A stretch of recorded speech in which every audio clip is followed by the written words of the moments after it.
안녕하십니까. 신의 한수의 신의식입니다. 박근혜 대통령의 탄핵과 관련해서 이번 또 자유한국당 전당대회에서도 말들이 많습니다.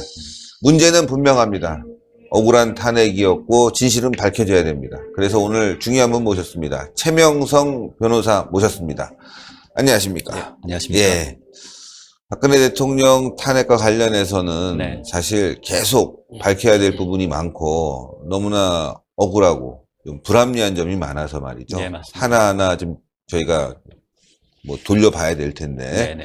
그래서 오늘은 날림으로 가결된 탄핵이라는 주제를 가지고 예. 한번 이야기를 나눠보도록 하겠습니다. 네. 이 탄핵과 관련해서는 뭐 여러 가지 사안들이 있긴 하지만 너무 급속도로 진행됐고 네. 법리적인 문제도 많았다. 네. 이 부분이거든요. 한번 그 말씀을 좀 부탁드리겠습니다. 네.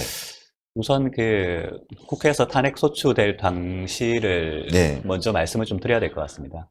당시 네. 그 기억을 떠올려 보시면 2016년도 12월 초죠. 12월 3일에 국회에서 이제 탄핵 소추안이 발의가 됐는데, 그 당시 사실 국회에서 조사가 전혀 안 돼 있었습니다. 원래 같으면 미국 같은 경우에 예를 많이 드는데, 미국에서는 닉슨 대통령 탄핵 시에 예. 상원 특별조사위원회에서 1년, 하원 법사위원회에서 6개월, 한 1년 6개월 정도 조사를 했거든요. 예. 그리고 뭐 최근에 트럼프 대통령 같은 경우에도 뭐 탄핵 얘기가 오가지만 거의 1년 이상 조사를 하고 있는 것 같더라고요. 그렇죠. 그런데 저희 같은 경우에는 2016년도 당시에 국회에서 탄핵 소추를 할 때 사실 조사가 전혀 없었습니다. 조사도 전혀 없었고 특검도 개시되기 전이었고, 그러니까 사실 국회의원들이 뭐 대통령이 무엇을 잘못했는지에 대해서 정말 인지를 하고 탄핵을 했는지 의문이거든요. 헌법에는 이제 헌법과 법률을 위반한 때 탄핵 소추를 할 수 있다, 이렇게 명시가 되어 있습니다. 그래서 원래 헌법대로라면 어느 정도 조사가 되고, 그래서 그거에 기초해서 국회에서 탄핵 소추를 해야 되는 거죠. 네. 근데 당시에 국회에서는 너무 정략적으로 뭐 당시에 그 여러 가지 언론 오보들이나 여러 가지 뭐 많았지 않습니까? 뭐 세월호 때 대통령께서 뭐 섹스, 뭐 여러 가지 온갖 유언비어들이 난무했죠. 그냥 그런 데다가 뭐 밖에서는 촛불이 막 들고 일어나니까 의원들이 그 당시에 다 당황을 했던 것 같습니다. 그래서 12월 9일이죠. 2016년 12월 9일에 탄핵 소추안 표결을 할 때, 그 당시에 국민의당 김관영 원내 수석 부대표가 이런 얘기를 하거든요. 대통령 지지율이 4%밖에 안 되고 밖에서는 200만의 촛불이 들고 일어나고 있다. 의원 여러분, 밖에 저 함성이 들리십니까? 이런 식의 얘기를 하거든요. 네. 이건 뭐냐면 헌법과 법률 위반이 있어서 탄핵 소추를 하는 게 아니라 지지율이 낮고 뭐 광장에서 촛불이 들고 일어나니까 당연히 탄핵돼야 된다, 이런 의미밖에 안 됩니다. 그래서 실제로 그렇게 탄핵이 됐죠. 탄핵이 되고 탄핵 소추안이 헌재에 넘어갔습니다. 근데 이걸 딱 보고 다들 깜짝 놀랐죠. 왜냐하면 사실은 그래도 최소한의 조사는 되어 있을 줄 알았거든요. 그런데 탄핵 소추안에 보면 뒤에 참고 자료로 21개가 붙었는데 그중에 15개가 언론 기사였습니다. 사실 전혀 검증도 안 된 언론 기사에 따라서 탄핵 소추안을 만들고 대통령 권한을 정지시킨 거죠. 그러니까 여기서부터 사실 모든 게 잘못됐죠.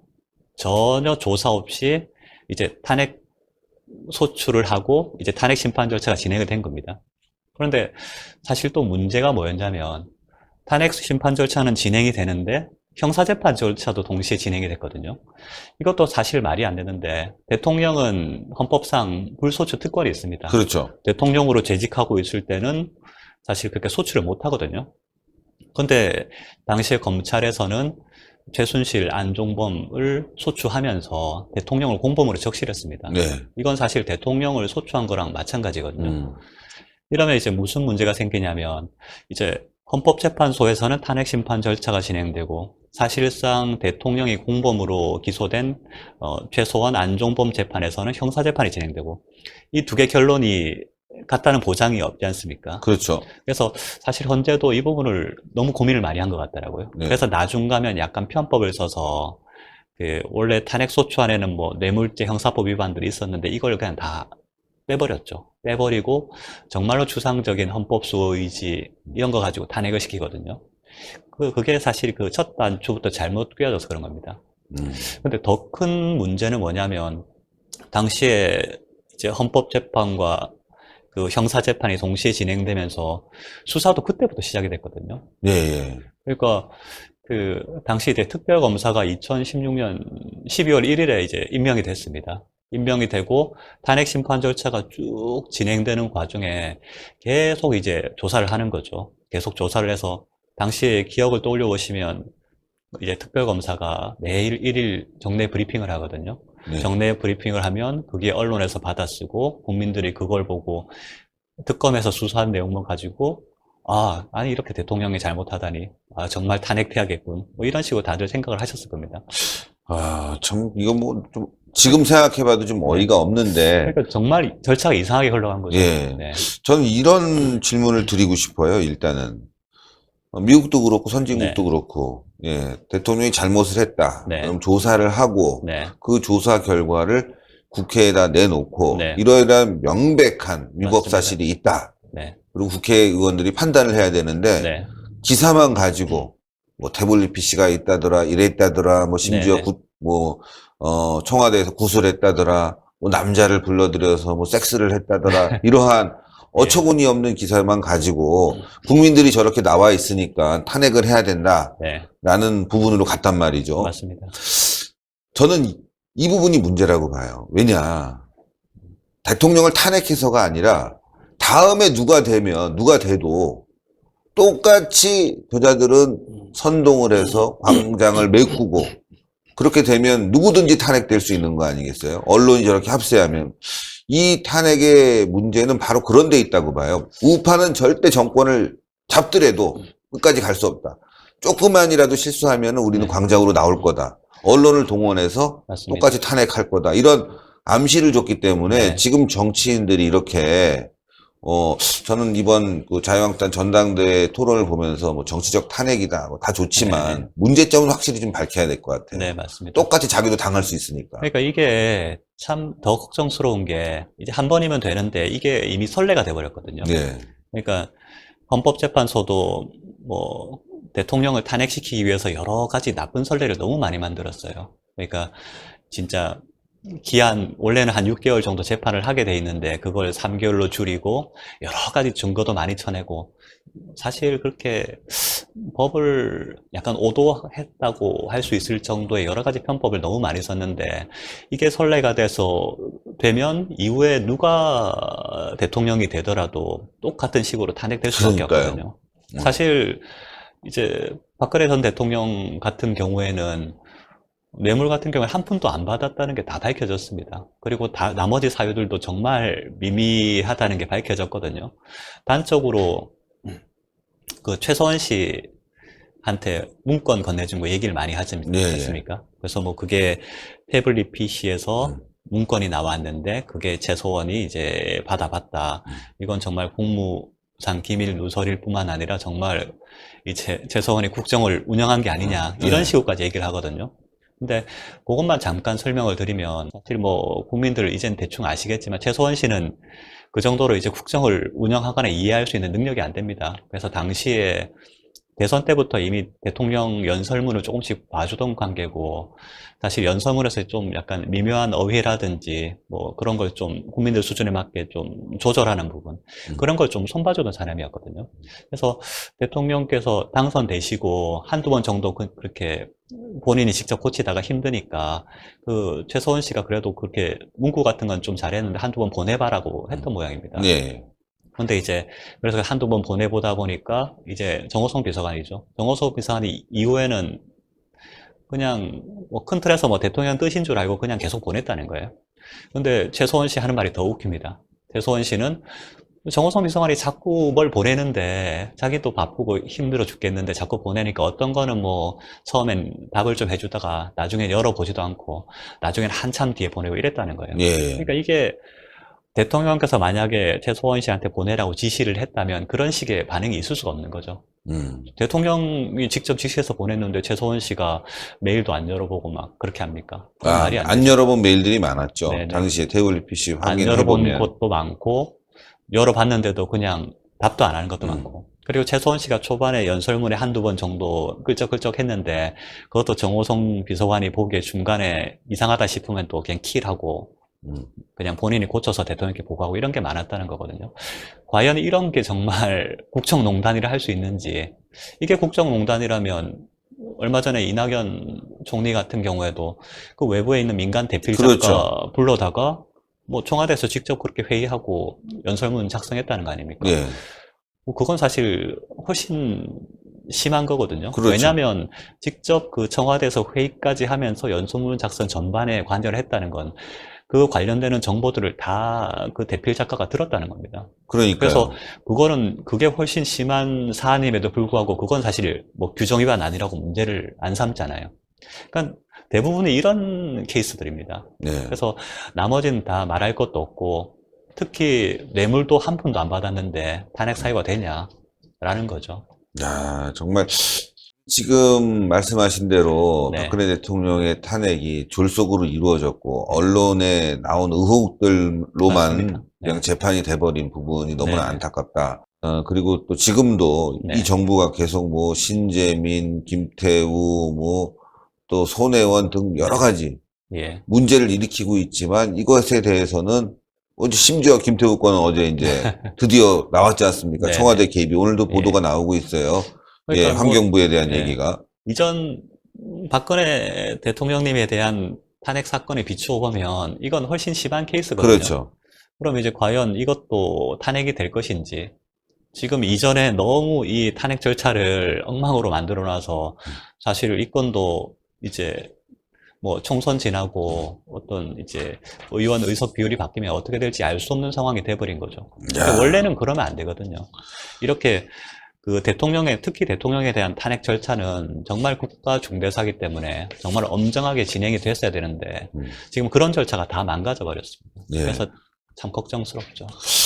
보시면 말이죠. 탄핵 심판과 형사 재판이 동시에 진행된 것은 위헌이다. 네, 예. 이 부분도 지금 뭔가 좀 그러니까 다들 뭐 말씀을 잘 안 하시는데, 그러니까 이제 검찰부터 잘못했죠. 검찰에서 사실 대통령께서 엄연히 딱 재직하고 있는데 최소한 안종범은 공범이라고 해서 사실상 대통령 재임 시절 기소를 해버릴 거거든요.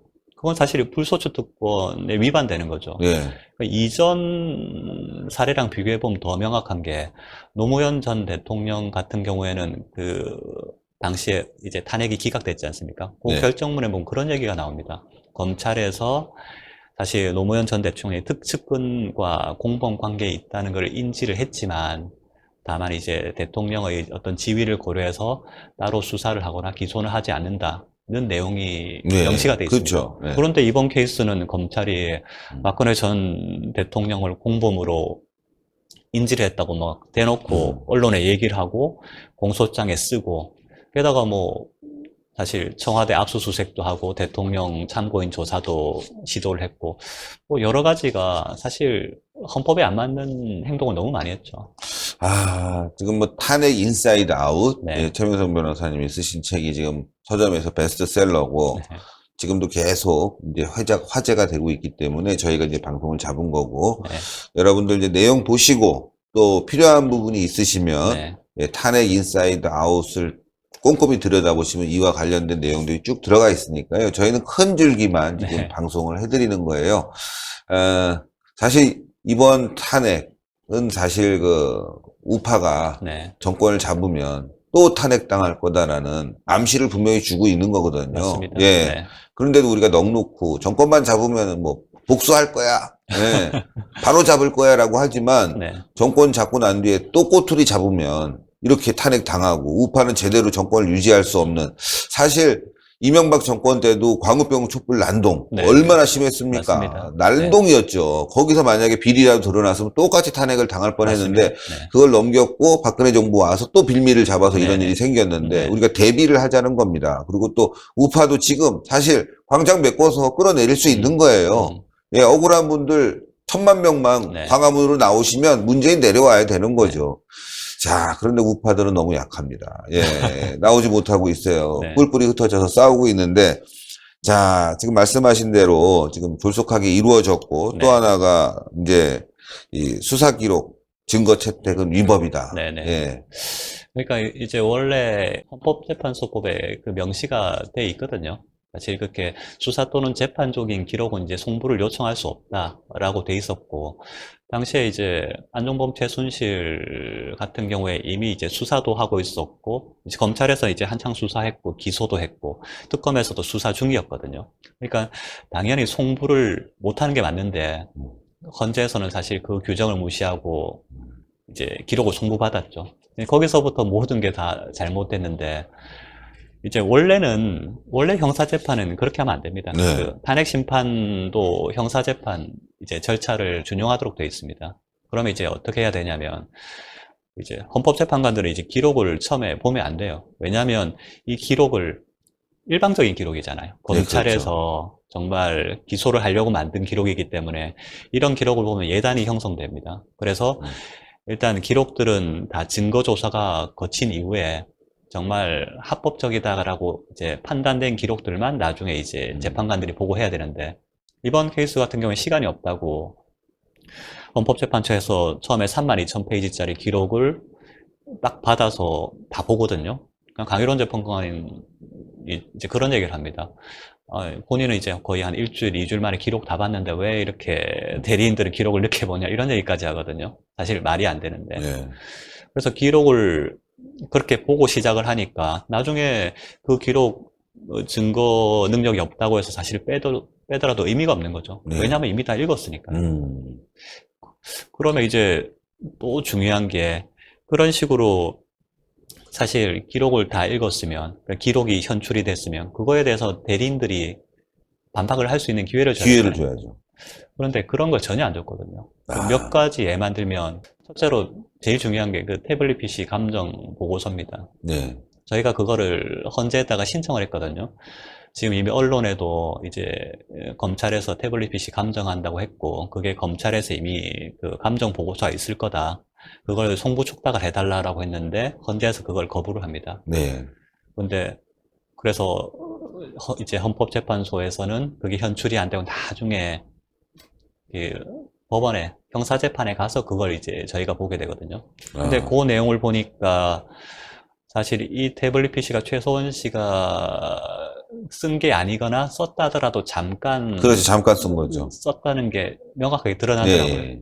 중간에 이제 김한수 행정관이 그 이춘상 당시 보좌관 요청에 따라서 이제 태블릿 PC를 사다가 줬고, 그게 선거 캠프에서 쓰인 것 같더라고요. 그러니까 선거 캠프에서 여러 사람을 거쳐서 최서원 씨도 잠깐 썼다가, 그렇죠. 최서원 씨는 나중에는 이제 그게 어디 갔는지 어디 모른다는 갔는지도 거죠. 모르죠. 그런데 그게 짠 하고 나타난 거죠. 그리고 그 태블릿 PC 안에는 최서원 씨와 관련된 내용은 사실 거의 없고, 사진이나 아니면 그 카카오톡 메시지라든지 이런 걸 보면 정말 제3자가 다 썼다는 거거든요. 그리고 그 공무상 기밀 누설 47건 문서 기소된 것 중에 태블릿 PC에 나온 건 또 3건에 불과합니다. 이건 뭘 의미하냐면, 최소원 씨가 과연 그 문서를 태블릿 PC를 통해서 열어봤을까? 열어봤다면 왜 3건만 열어봤지? 하는 의문이 남는 거예요. 네. 누군가 제3자가 다운받아서 그렇게 열어본 게 아닐까라는 강한 추측이 가능한 거죠. 그냥 그렇게 말씀 많지만 어쨌든 태블릿 네. PC가 중요한 증거였는데도 불구하고 무시당하고. 헌재에서는 우리는 필요 없다 이렇게 했고, 그 다음에 김수현 녹음 파일도 사실 정말 중요하거든요. 그렇죠. 아주 중요하죠. 거기에 보면 이 김수현, 뭐 고영태 이 일당들이 공모한 내용들 예, 있죠. 예, 공모해서 뭐 최소원도 이렇게 좀 어떻게 엮어가지고 뭘 해보려고 맞아요, 하다가 최소원이 그걸 이제 거부를 하니까 나중에 이제 한 방 터뜨릴 거 찾거든요. 터뜨릴 거 찾아서 이제 최소원 씨한테 처음 협박을 합니다. 그래서 최소원 씨가 이후에는 한동안 좀 끌려다닌 것 같더라고요. 아, 끌려다니다가 나중에는 2016년 8월에는 5억 달라고 협박했는데 안 주니까 이제 이 친구들이 그걸 딴 데다 갖다 팔아버린 것 같더라고요. 그래서 이 국정농단 사태가 사실 벌어지게 된 거죠. 그러니까 그런 김수현 녹음 파일도 저희가 좀 제대로 틀어보자, 법정에서 증거로 채택해달라고 했는데 그것도 이제 헌재에서 거부를 했습니다. 그 다음에 안종범 수첩도 예. 너무 중요하죠. 그것도 실제는 사실 위법한 수집 증거거든요. 그게 어떻게 나오게 됐냐면 안종범 수석이 처음에 그거를 본인 영장실질심사 때 이제 본인한테 유리한 증거라고 생각하고 법원에 이제 영장 판사한테 제출했습니다. 근데 검사가 그걸 보고 있다가 나중에 안종범 수석 신문을 할 때 이제 그거 잠깐 보자. 그냥 보고 돌려주겠다라고 거짓말을 하거든요. 야. 그래서 그 밑에 있는 이제 행정관 통해서 안종범 수석이 갖고 와라. 그냥 보고만 준단다. 그냥 라고 해서 보다가 이제 검사가 보다가 이 내용 본인 입장에 좋은 게 많으니까 잠깐 쉬고 저녁을 먹자. 라고 하거든요. 그 저녁 먹고 있는 동안에 영장을 쳐가지고 그거를 이제 가져갑니다. 그러니까 뭐 정상적인 절차라든가 뭐 정의롭다. 그러니까 그런 예, 정상이다 전혀 이런 게 안 없고 보입니다. 다 뭐 비정상이다, 예, 불법적이다, 편법적이다, 네. 야비하다 이런 네. 말을 할 수뿐이 없는 조사와 수사 과정이네요. 네. 게다가 그 2017년 1월 25일에는 이제 박한철 소장이 당시 퇴임하기 전에 3월 13일이 되면 본인도 퇴임하지만 이정미 이제 재판관도 퇴임을 하니까 7명밖에 안 된다. 그러니까 그 전에 결론을 내려야 된다고 선언을 해버리거든요. 그때도 보면 그 전날에 바로 권성동 법사위원장이 언론 인터뷰 가서 이런 얘기를 합니다. 3월 10일 이전에 다 끝날 거고 이후에는 증인신문 몇 명 안 할 거다. 라고 하는데 다음날 박한철 소장이 비슷한 얘기를 하거든요. 그래서 저희가 이거 서로 약간 의사연락이 있었던 거 아니냐라고 항의를 했는데 안 받아들여졌죠. 실제로 그 3월 10일, 13일로 못 받고 이후에 저희가 증인 신청하는 족족 다 이제 채택을 안 하거든요. 안 되고. 그래서 저희는 어쨌든 재판관들이 검찰 수사 기록을 봤으니까 저희가 그걸 탄핵을 해야 되는데 저희가 그걸 반박을 해야 되는데 반박을 할 수 있는 기회가 없는 거예요. 그러네요. 단적으로 이제 고영태 같은 경우에는 저희가 그렇게 불러내려고 했는데 안 나왔죠. 고영태는 사실 형사재판에는 나가고 그리고 이제 노승일을 헌법재판소에 나왔을 때 이정미 재판관이 물어봤거든요. 고영태 소재 아니야? 그러니까 노승일 씨가 당연히 소재 알고 어제 밥도 같이 먹었다. 뭐 그런 얘기도 하거든요. 야. 그런데도 사실 헌법재판소에는 안 나왔습니다. 정말 중요한 증인이었거든요. 그냥 그런 식으로 나머지 증인들도 마찬가지였습니다. 일단 3월 13일까지 딱 못을 박아놓으니까 한 번만 안 나오면 이제 안 나가도 된다. 이걸 다 알고 있으니까 안 나온 거죠. 자, 여기서 이제 마지막 좀 궁금한 점이 하나 있는데요. 네네. 이 졸속한 탄핵 재판과 관련돼서 저희가 네. 이제 짧게 할 수뿐이 없는 게 네네. 많은 분들이 좀 편하게 보기 위해서는 이렇게 예. 함축적으로 얘기해야 될 것 같아요. 맞습니다. 너무 길다 보니까 젊은 예. 분들이 아유 길어 어지러운데 그렇죠. 아마 요 정도 시간이면 젊은 네. 분들도 보고 금방 이해할 수 있을 거라고 생각해요. 그래서 네네. 저희가 함축적으로 하는데 한 4회에 걸쳐서 할 텐데요. 네네. 자, 대통령 출석과 관련해서 헌재 네. 출석 네네. 이렇게 억울한 부분이 있으면 변호인단들도 나가야 되겠지만 대통령도 직접 나가서 네네. 설명을 했어야 되는데 그게 아쉽다는 얘기 많은 분들이 해요. 그러니까 저희도 정말 그 부분이 아쉽습니다. 그래서 사실 저희가 대통령께도 말씀을 드렸고 대통령께서 이제 출석을 하시려고 마음까지 사실 먹으셨거든요. 예. 그런데 사실 그 당시에 어떤 우려가 있었냐면 그 당시에 언론에서 온갖 오보가 나오고 뭘 해도 사실 곡해가 되고 그런 와중에 저희가 대통령께서 출석을 해서 그냥 발언을 하실 수 있게 좀 제발 기회를 달라고 재판관들한테도 그렇게 사정을 하고 국회 소추위원단에도 사정을 했거든요. 네. 그러니까 근데 헌재도 그렇고 소추위원단도 그렇고 그렇게는 못 하겠다는 거예요. 나오시면 무조건 심문을 하겠다는 거죠. 심문을 하겠다는 건 뭐냐면 그 어쨌든 뭐 본인들이 생각하기에 대통령의 약점이라 생각되는 거를 계속 질문을 해서 현출을 시키고 그런 식으로 한번 좀 나쁘게 얘기하면 한번 대통령 한번 잡겠다는 거거든요. 그러니까 사실 그런 상황에서 누가 나올 수가 있겠습니까? 그러니까 대통령이 나와서 자신의 주장 네네. 할 기회를 주는 것이 아니라 네네. 신문만 하겠다. 신문을 하고 마지막에 뭐 본인 입장 얘기하다 어떻게든 네. 하라 이런 취지더라고요. 그러니까 사실 대통령 입장에선 이제 주저될 수밖에 없는 거죠. 그러니까 돌이켜 생각하면 이 정말 국가 중대사에서 대통령께서 그래도 헌법재판소에 나와서 재판관들이랑 국민들께 본인의 소회를 한번 허심탄회하게 털어놓는 기회를 갖는 게 정말 중요하거든요. 사실 그 헌재 규정에도 그렇게 최후 변론을 할 수 있는 기회를 줘야 된다고 할 수 그렇죠. 있고, 그래서 최후 변론을 하겠다고 하는데 굳이 그렇게 신문을 아. 하겠다고 하는 바람에 사실 출석을 못 하신 거죠. 그러니까 최후 변론을 하겠다고 네. 제안을 했는데도 불구하고 최후 변론은 필요 없다. 네. 신문하고 네. 신문 절차를 밟고 난 뒤에 최후 네, 변론을 네. 해라. 일단 나오면 신문하겠다 막 이제 그렇게 얘기를 하더라고요. 자꾸. 그래서 좀 저는 헌재가 당시에 좀 너무한다 싶더라고요. 이거 좀 뭐 너무하네요. 저희는 네. 좀 곡해했어요. 나가서 좀 말씀 좀 하시지 네네. 했는데 지금 최명선 변호사님 말씀 들으니까 네. 좀 이해가 되네요. 아마 나가셨으면 거의 본인 입장을 말씀을 하시는 게 아니라 그냥 국회 소추위원단이랑 재판관들이 하는 오히려 그런- 더 이용만 당하고. 네, 그런 공격적인 질문에 대답만 하다가 사실 끝났을 겁니다. 그러니까 너무 아쉽죠. 꼭 그렇게까지 했어야 되나. 꼭 이렇게까지 했어야 네. 되나 싶네요, 진짜. 오늘 중요한 포인트를 말씀해 주셔서 너무너무 감사하고, 마지막으로 일부 정리 좀 부탁드리겠습니다.